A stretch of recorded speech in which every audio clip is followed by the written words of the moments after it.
पढ़ेंगे अपवर्तनांक। अपवर्तनांक क्या होता है? तो आपतन कोण की ज्या तथा अपवर्तन कोण की ज्या का अनुपात ही क्या कहलाता है? अपवर्तनांक कहलाता है। इसका फार्मूला होता है n इक्वल्स साइन आई बटे साइन आर, जहाँ n होता है अपवर्तनांक, साइन आई होता है आपतन कोण की ज्या, साइन आर होता है अपवर्तन कोण की ज्या, जो बोर्ड एग्जाम के लिए क्या है बहुत ही महत्वपूर्ण है। उसके बाद आता है निरपेक्ष अपवर्तनांक। तो निरपेक्ष अपवर्तनांक क्या होता है? यदि पहला माध्यम निर्वात हो तो निर्वात के सापेक्ष किसी माध्यम के अपवर्तनांक को ही निरपेक्ष अपवर्तनांक कहते हैं। इसे nm से प्रदर्शित करते हैं। nm क्या है? अपवर्तनांक है माध्यम का, c है निर्वात में प्रकाश की चाल, और vm क्या है? माध्यम में प्रकाश की चाल। तो पूछ देगा कि कोई माध्यम है उसमें प्रकाश की चाल क्या होगी, तो यही वाला फार्मूला बताएंगे। उसमें आपको अपवर्तनांक माध्यम का दिया होगा और प्रकाश की चाल, और इसका वेग पूछेगा तो वेग पूछे या चाल पूछे तो ये वाला फार्मूला लगाएंगे। ये दोनों टॉपिक बोर्ड एग्जाम के लिए बहुत ही महत्वपूर्ण है, जो ऑब्जेक्टिव क्वेश्चन में कभी कभी पूछ दिए जाते हैं। देखेंगे नोट में आपको कुछ पॉइंट दी गई हैं। ये पॉइंट बहुत ही महत्वपूर्ण है, इसी पे बोर्ड एग्जाम में 1 या 2 सवाल पूछ देते हैं। तो पहला सवाल क्या होता है कि यह कैसे देता है? तो इसमें पहला होता है कि माध्यम 1 के सापेक्ष माध्यम 2 का अपवर्तनांक।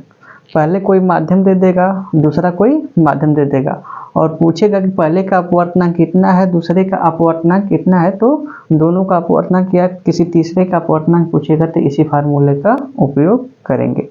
ठीक है, तो पूछा है कि माध्यम 1 के सापेक्ष माध्यम 2 का अपवर्तनांक। तो देखिए यहाँ पे जिसके पीछे यानी माध्यम के सापेक्ष, यानी जिसके पीछे सापेक्ष लगा होगा उसको पहले लिखेंगे, और जिसके पीछे का लगा होगा उसको बाद में लिख लेंगे। जैसे माध्यम में तो पहला माध्यम के पीछे सापेक्ष लगा है तो पहले माध्यम को हमने आगे लिखा, और दूसरे माध्यम के पीछे का लिखा है तो इसको बाद में लिखा।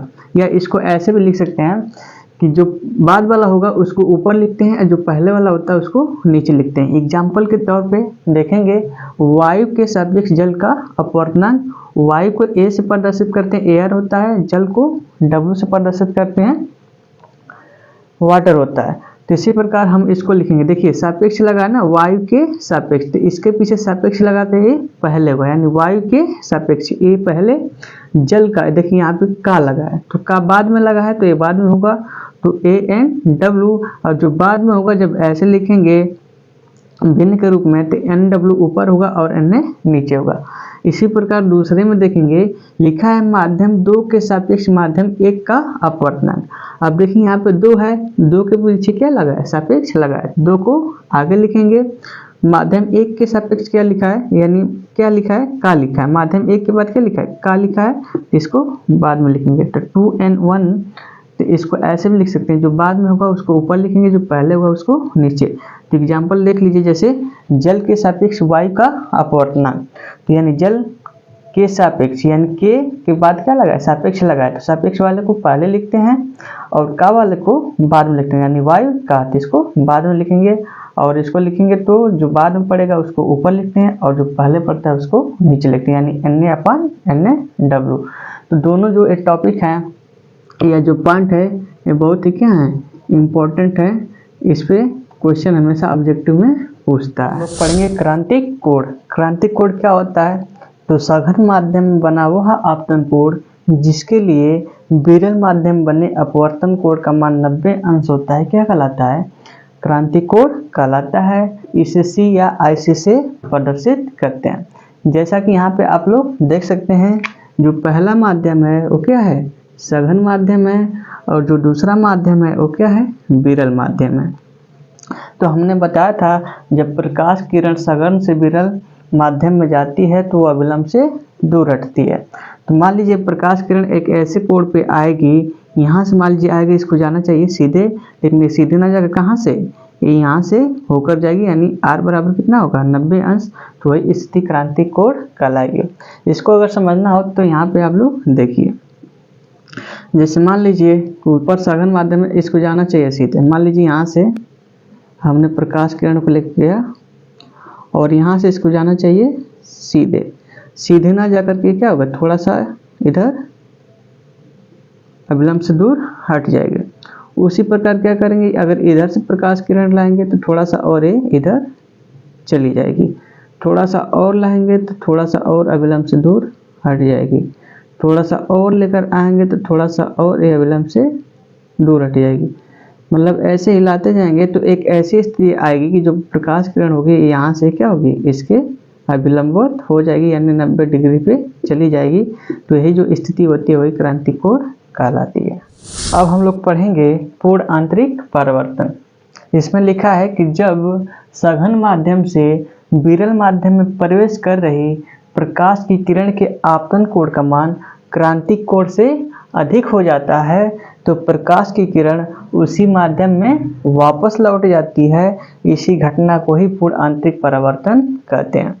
जैसे इसमें देखेंगे, ये प्रकाश की किरण आ रही है तो यहाँ से जो कोण बनेगा I बनेगा और यहाँ से जो कोण बनेगा R बनेगा।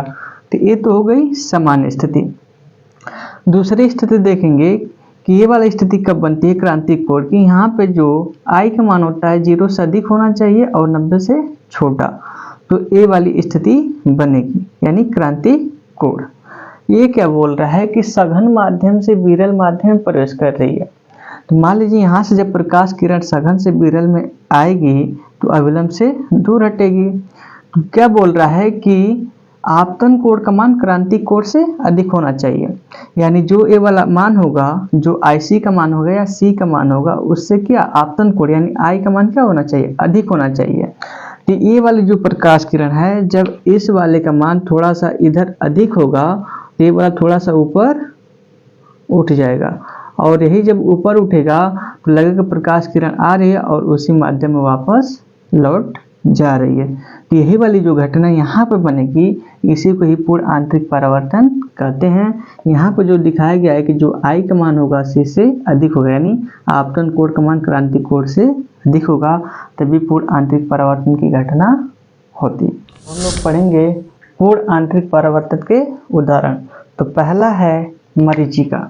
मरीचिका क्या होती है, कभी कभी देखे होंगे आप लोग कि जब नई सड़क बनती है तो लगता है कि कुछ दूर आगे क्या है, सड़क पे पानी है, यानी जो पानी की अनुभूति होती है वो क्या हो कहलाती है, मरीचिका कहलाती है।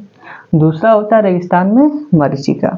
यही वही होता है, जैसे रेगिस्तान में जब आप जाते हैं तो दूर दूर लगेगा क्या है, कहीं पे पानी इकट्ठा हुआ है, लेकिन वहाँ पर जाकर देखते हैं तो वहाँ पर पानी नहीं होता है, तो ये रेगिस्तान में मरीचिका कहलाता है। हीरे का चमकना, हीरा जो चमकता है उसको इस तरह से कटिंग की गई होती है कि उसमें प्रकाश का जो परावर्तन होता है वो बार बार होता है, इसी कारण क्या होता है, हीरा चमकता है।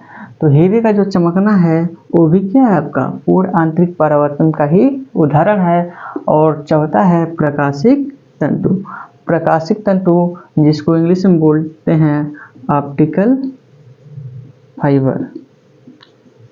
जैसे आपने स्टेशनों पर देखा होगा कि कभी रेड लाइट जलती है, कभी ग्रीन जलती है, कभी येलो जलती है, तो एक कैसे जलती है, तो क्या प्रकाशिक तंतु के से ही जलती है। अब मान लीजिए कि स्टेशन पर तो हर मतलब पटरी पे या कहीं जहाँ जहाँ बल्ब लगा होता है ऐसे, वहाँ पर जाको मतलब वहाँ पर जाके बटन तो नहीं लगाई गई होती है कि वहाँ पर जाके उस बटन को चालू कर देंगे तो दिखेगा। वो क्या होता है, एक जगह उसका स्टेशन बनाया गया होता है, पतली पतली तारें होती हैं, उसी के माध्यम से प्रकाश को भेजा जाता है, उसे प्रकाश